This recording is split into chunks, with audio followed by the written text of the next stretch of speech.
اللہ تبارک و تعالیٰ کے نام نامی اور اسم گرامی کے ساتھ شروع کرتا ہوں جو بڑا مہربان اور رحم کرنے والا ہے۔ صاحبوں، آپ کا میزبان رضوان صدیقی پروگرام ہیرے جیسے لوگ کے ساتھ حاضر ہے۔ آج ہم ایک ایسی شخصیت کے بارے میں گفتگو کریں گے کہ جو بظاہر تو بہت وسیع شہرت اور بہت مقبولیت کے حامل نہیں ہیں، لیکن کراچی شہر میں ان کی شخصیت، ان سے محبت کرنے والوں کی تعداد اور ان کی طبی، علمی اور ادبی خدمات اور ان کا خاندانی پس منظر اتنا وسیع ہے کہ اس شخصیت کو نظر انداز نہیں کیا جا سکتا۔ پچھلے مہینے ان کا انتقال ہوا۔ وہ اس شہر کے بہت اچھے پروفیسر، نامور ماہر تعلیم، سماجی اور علمی شخصیت ڈاکٹر سلطان احمد بدایونی تھے۔ ڈاکٹر سلطان احمد بدایونی بذات خود نہ کوئی ادیب تھے، نہ شاعر تھے، نہ فنکار تھے، نہ صداکار تھے، نہ اداکار تھے، لیکن انہوں نے اپنی زندگی نہایت بھرپور طریقے سے گزاری۔ ڈاکٹر سلطان احمد بدایونی کو آپ اس طرح پہچان لیں گے کہ وہ منور بدایونی کے صاحبزادے تھے، اور آپ جانتے ہیں کہ منور بدایونی ہمارے عہد کے گزشتہ 60 سالوں کے دوران جو بڑے نعت کے حوالوں سے جن کا نام ہے، ان میں منور بدایونی بہت بڑے شاعر تھے۔ منور بدایونی کے دوسرے بھائی محشر بدایونی تھے جو بہت ہی معروف شاعر ہیں۔ اس طرح ڈاکٹر سلطان احمد کے والد منور بدایونی، ان کے چچا محشر بدایونی، ان کے بہت قریبی عزیز عرفان صدیقی، ان کے پھوپھی زاد بھائی دلاور فگار، اور اس کے ساتھ ساتھ ان کے بہنوئی شعیب بخاری، جو 5 بار صوبائی اسمبلی کے ممبر بنے اور 3 دفعہ وزیر رہے۔ یہ ان کا خاندانی پس منظر ہے۔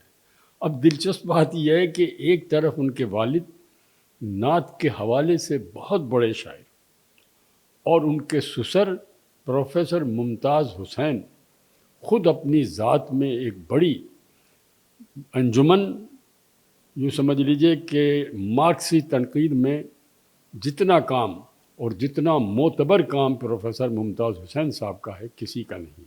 امیر خسرو پر ان کی اردو اور انگریزی کی کتاب، حالی پر ان کا بڑا کام۔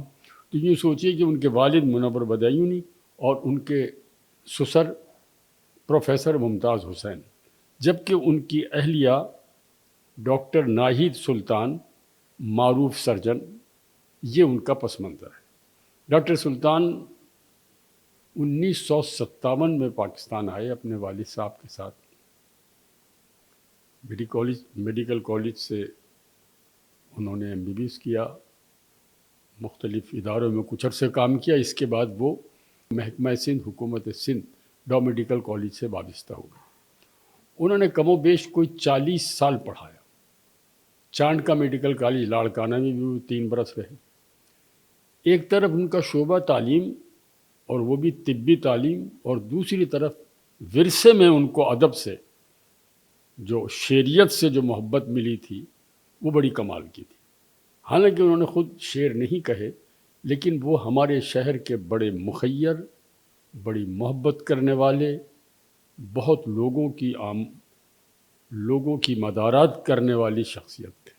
Arts council of Pakistan Karachi کے معروف شخصیت، وہ عالمی مشاعرہ کمیٹی کے ابتدائی اہم اراکین میں انہوں نے تقریباً اپنی زندگی تک جتنے عالمی مشاعرے ہوئے، ان عالمی مشاعروں میں ان کا نہایت فعال کردار رہا ہے۔ یوں ادیب و شاعروں سے ان کی بڑی محبت رہی ہے۔ پھر انہوں نے بزم منور قائم کی اپنے والد کی یاد میں۔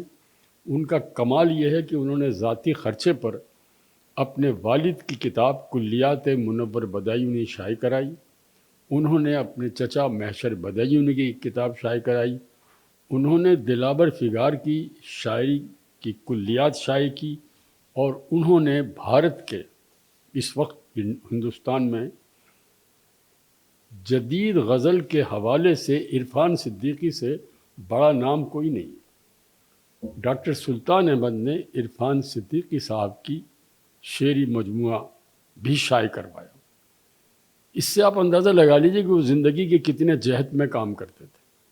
جب وہ لیاقت نیشنل کالج میں ریٹائرمنٹ کے بعد آئے تو انہوں نے وہاں بھی یہ سلسلہ شروع کیا، اور لیاقت میڈیکل کالج میں غالباً وہ پہلے پروفیسر تھے جنہوں نے ادب کی طرف لوگوں کو متوجہ کیا، ان کی انتظامیہ کو، اور انہوں نے اپنی زندگی کے اتنے خوبصورت اور یادگار پروگرام کرائے ہیں، یعنی جتنے عالمی مشاعرے کراچی میں ہوتے تھے اور بھارت سے جو شعراء آتے تھے ان میں سے منتخب کر کے وہ چند شعراء کو بلاتے تھے۔ ان کا بہت بڑا ایک ہال ہے، سماعت گاہ ہے، اور اس میں کمال بات یہ ہے کہ صرف میڈیکل کالج کے طلباء، پروفیسرز اور میڈیکل ہاسپٹل یعنی لیاقت نیشنل ہاسپٹل کے اسٹاف ممبر اور ڈاکٹر شریک ہوتے تھے، باہر سے چند لوگوں کو بلایا جاتا تھا۔ تو بڑے یادگار پروگرام انہوں نے وہاں منعقد کیے۔ خاص طور پر بھی انہوں نے بعض شخصیات کے ساتھ پروگرام رکھے جسے اس شہر کے بہت ہی معتبر اور اہم اور یادگار پروگراموں میں شامل کیا جا سکتا ہے۔ جیسے انہوں نے مشتاق احمد یوسفی کے ساتھ شام منائی، انہوں نے ضیاء محی الدین کے ساتھ شام منائی، انہوں نے زہرہ نگاہ کے ساتھ شام منائی، انہوں نے گلزار دہلوی جو بھارت سے آئے ہوئے تھے ان کے ساتھ شام منائی، انہوں نے اظہر عنایتی جو بھارت کے بڑے مشہور شاعر ہیں ان کے ساتھ شام منائی۔ اس سے آپ اندازہ لگائیے کہ ڈاکٹر سلطان کی زندگی کے کتنے پہلو تھے۔ مہمانداری کا یہ عالم تھا کہ اس شہر میں غالباً گزشتہ 20 سال میں وہ پہلے آدمی تھے کہ جو عموماً ہر 15 دن میں 10-12 دوستوں کو بلاتے تھے۔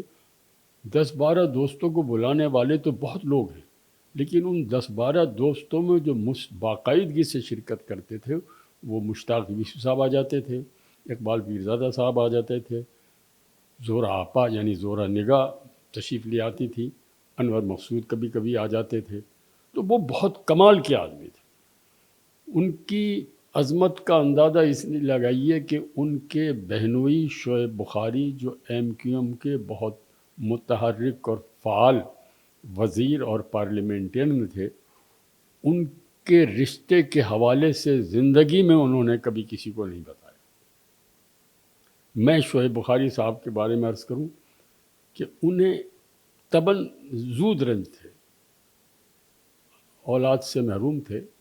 ایک بار میں ان سے مل کر رات 9 بجے ان کے گھر سے باہر نکلا تو وہ مجھے چھوڑنے گاڑی تک آئے، تو جس گلی میں ان کا گھر تھا تو وہ گلی میں کوئی آدمی آ جا نہیں رہا تھا، نہ کوئی گاڑی گزری کئی منٹ تک۔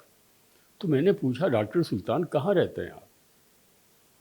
تو بڑی اداسی سے کہنے لگے میاں ہم تو شہر خاموشہ میں رہتے ہیں، یہ ہمارے سامنے والا گھر ہے، اس میں 2 بزرگ رہتے ہیں جن کے بچے باہر ہیں، یہ سر شام لائٹیں بند کر کے اپنے کمرے کو لاک کر کے چلے جاتے ہیں۔ اگلا گھر بھی ایسا ہی ہے، اس سے آگے بھی کوئی ایک صاحب رہتے ہیں جن کے بچے کبھی کبھی ملنے آ جاتے ہیں۔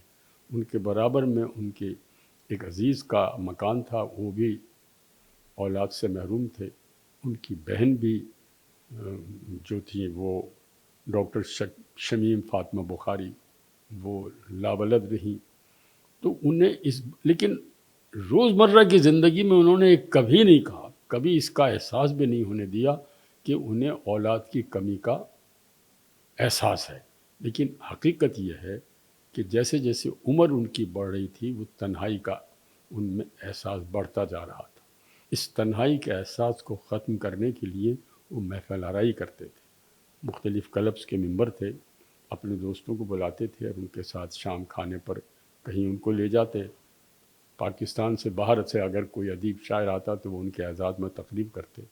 میں یہاں ایک اور بات عرض کرتا چلوں کہ ان کی اہلیہ ڈاکٹر ناہید سلطان جو معروف سرجن ہیں، وہ ٹاپرز تھی اور گولڈ میڈلسٹ تھی۔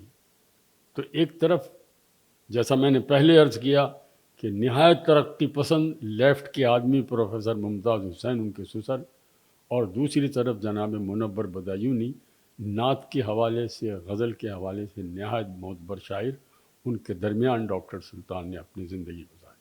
کیسے محبت کرنے والے، کیسے نفیس آدمی تھے۔ میں آخر میں یہ کہوں گا کہ میں ذاتی طور پر ایسے بہت سارے لوگوں کے بارے میں جانتا ہوں جنہیں ڈاکٹر سلطان احمد نہایت خاموشی سے آرٹس کونسل کے میں بیٹھ کر آرٹس کونسل کے اراکین کو، آرٹس کونسل کے شعراء کو، ادیبوں کو مالی مدد کرتے تھے۔ جاتے ہوئے انہوں نے بہت زیادہ جائیداد نہیں چھوڑی۔